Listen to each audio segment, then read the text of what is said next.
Hello everyone, my name is Roke here, and I am beyond excited to bring this guide to all you new and returning players. A lot has happened since you've been gone, or maybe not that much depending on when you left. Regardless of when or where, I hope this guide gives you all you need to jump right back into the action without feeling like stumbling over every new thing you see. At the end of this video, I'm going to have comparisons between each expansion and now to kind of catch you up on what you've missed specifically depending on when you last played. Before we start though, I want to take a second to talk about the channel. If you're not interested in this bit, I'll leave a timestamp below so that you can jump right into the action. For the rest of you though, I want to say a very exaggerated thank you. We're now part of the YouTube Partner Program, and this channel is becoming bigger and better than ever. You might have noticed some new additions with that channel, so I'm going to briefly go over them here, and just know that everything I'm going to state here is completely optional, and anything that gets pledged here goes right back into the channel, including things like editing software, peripherals like a new mic and cam, and anything that will enhance the experience for you dedicated viewers. Currently there is 2 ways to support the channel, and my current plan is that these will be the only 2 ways to support. I want to first off state that no content will be locked behind these tiers. No member exclusive videos or streams or anything. I wholly feel like content should be available for all. The first tier is called the Celebration tier, and is the entry level for member perks for the channel. This tier gets you a special flag on your comments that lets you stick out more, meaning I'll be guaranteed to get a special notification when you comment, and I can prioritize replying to you. The other perk in this tier is a members-only channel in our community Discord, allowing you and other members to communicate directly with me and the staff reliably.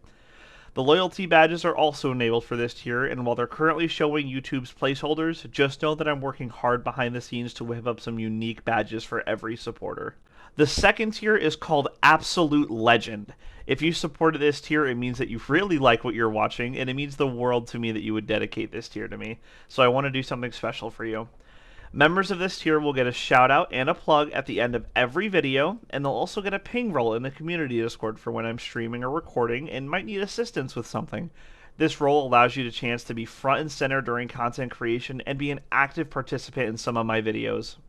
Regardless of what tier you support at, or if you don't choose to become a member at all, I cannot thank you enough for the time and dedication you have put into this channel, and I would not be anywhere close to where I am currently if it wasn't for the support of you all, and I hope that we can continue to make more great videos and make more of a name for ourselves here. I think I've rambled on enough though, so sit back, grab a snack, and let's get into all the changes that have happened since you've been gone. This is more so going to be an informational video, so just expect a lot of background reels that you might have seen before with more infographics on the screen. I want to make sure that I'm getting information across as clearly as possible, so a lot of text, a lot of images, just as much as I can to enhance your experience and understanding. I'll start with Burning Crusade and go all the way up through Dragonflight, so don't worry if you haven't played since the very beginning. Without further ado, let's go ahead and dive into everything you might have missed going into the War Within. First off, we're going to mention some leveling changes. Depending on when you left, you might have noticed our number is a bit smaller than before. In Shadowlands, Blizzard squished the level cap down to 60, and we have been progressively building back up, with the War Within going to level 80. By the end of the World Soul Saga, which also entails the Midnight and the Last Titan expansions, we will be back to level 100. There has been no mention of what will happen past that, so that's the information that we currently have. Next, there has been some radical changes to dungeons since the last time you played. Depending on when that may be, you may or may not realize that there has been not 1, not 2, but 3 difficulty additions since the game's initial launch. Dungeons are now split into normal, heroic, mythic, and mythic plus difficulty. Normal and heroic dungeons are queuable at any time using the handy built-in looking for group tool that was added in Wrath of the Lich King, while mythic and mythic plus dungeons you must manually have a group for, and you must venture to the dungeon and walk in. Mythic difficulty is just another scaled up version of the dungeon which rewards entry-level raid loot, while Mythic Plus is an infinitely scaling mode with a timer on each dungeon, and there are only 8 Mythic Plus dungeons available at any time, with the dungeon pool changing every season. You can obtain entry to this mode by getting a keystone from your local vendor in the main hub, Valdrakken or Dornagal depending on when you're watching this, and you can venture to the dungeon associated and take on the time trial. The loot you get at the end depends on how high you've pushed your keystone. Raids have also seen a similarly radical change since their inception with the addition of 4 modes. Raids are now split into Looking for Raid, Normal, heroic, mythic, and in the War Within we are seeing the addition of story mode. Looking for raid and story mode difficulties are a queuable experience from within your Looking for Group tool and can be found under the Raid Finder section. Normal and heroic raids have a maximum of 30 people, and you must make or find a group for them in the pre-made group finder and venture to the raid to take it on. Mythic raids are a 20-player difficulty, with all the content scaling to 20 players regardless of how many people are in the party, and is largely considered the hardest form of content available in the game. Bosses in this mode have several additional mechanics, they're severely scaled up life and damage pools, and they drop the highest forms of loot. Gearing has seen numerous iterations throughout WoW's lifecycle, but the one that is seeming to stick nowadays the hardest is the upgrade path with crests and flight stones. Compared to when you have played last, you may be familiar with wildly different systems, so I'm going to break it down the best I can here. Valor Stones are a character-bound currency that you can obtain from any form of content in the game, whether it be world quests, dungeons, raids, PvP. Anything you do can give you Valor Stones. This is the primary currency that is used to upgrade your gear, and every piece of max level gear can be upgraded. Crests are a sidekick currency used as well, and you need varying level of crests to upgrade your gear depending on how high the item level is. Weathered crests are obtained from open world content and normal and heroic dungeons, as well as looking for raid content. Carved crests are obtained from Mythic 0 dungeons, Mythic Plus keys ranging from +2 to +3, and normal raids. Rune crests are obtained from heroic raids, and Mythic Plus keys ranging from +4 to +8, and the highest form gilded crests are obtained from Mythic raid and Mythic keys going beyond 9 or higher. You need 15 of each crest per item upgrade and a varying amount of Valor Stones, which can be discounted if a character on your account has a higher item level piece equipped in that slot. Upgrade paths are broken into segments as well, namely being Explorer, which is entry-level gear found from common mobs and has 8 upgrade paths and usually requires no crest. Adventurer, which is found from repeatable endgame content and has 8 upgrade paths, with the latter 4 needing the weathered crest. Then we have Veteran Gear, which is entry-level raid and dungeon gear, having 8 upgrade paths and requiring weathered and carved crest. Champion, which is heroic raid level gear found in raids and Mythic Plus dungeons, with 8 upgrade paths needing carved and runed crest. Hero, which has 6 upgrade paths and needs runed and gilded crest. And then finally we have Myth, which only has 6 upgrade paths, but requires strictly gilded crest the whole way up. I hope the graphic I've put on screen here helped put all that into perspective, and feel free to go back if you need any further elaboration. There have been some massive flying changes going into the War Within, so I'm going to break it down by riding level for you. 60% or apprentice riding is completely gone and has been replaced by 100% mount speed journeyman riding, which is learned at level 10. 150% riding or expert flying has been replaced by 220% riding and is learned at level 20. 310% riding or master flying has been replaced by 420% riding and is learned at level 30. A big change is that you do not need to buy flying anymore, and it is automatically learned upon reaching a certain level. Flying also saw a massive change in the form of sky riding, commonly known as dragon riding in the most recent expansion, and as of now, all of the flying mounts in your mount journal can use this feature. It allows you to reach flight speeds of up to 705% and is a more interactive way to fly using abilities and a new resource called Vigor. You can swap seamlessly between sky riding and standard flight by using the switch flight style button found in your mount journal at the top. Some of the biggest new features that have come around in the game have radically changed core concepts. To start off, we're going to talk about talents. Talents saw a massive rework in Dragonflight reminiscent of the old vanilla World of Warcraft trees. They are heavily inspired by them and offer the possibility of choice again. You can have varying branches and builds, with loadouts being saved to easily swap between them. You can swap talents at any point out of combat, no matter where you are. An addition to this tree coming in the War Within are hero talents.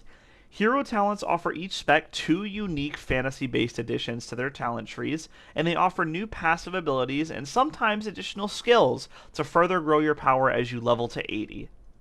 Dragonflight also introduced us to the Trading Post, which is a monthly event that runs year-round and allows you to spend and earn a currency called Trader's Tender using the Traveler's Log in your adventure journal. This currency can be used at the Trading Post hub in your main faction city, and can be used to obtain various cosmetics like mounts, pets, and appearances.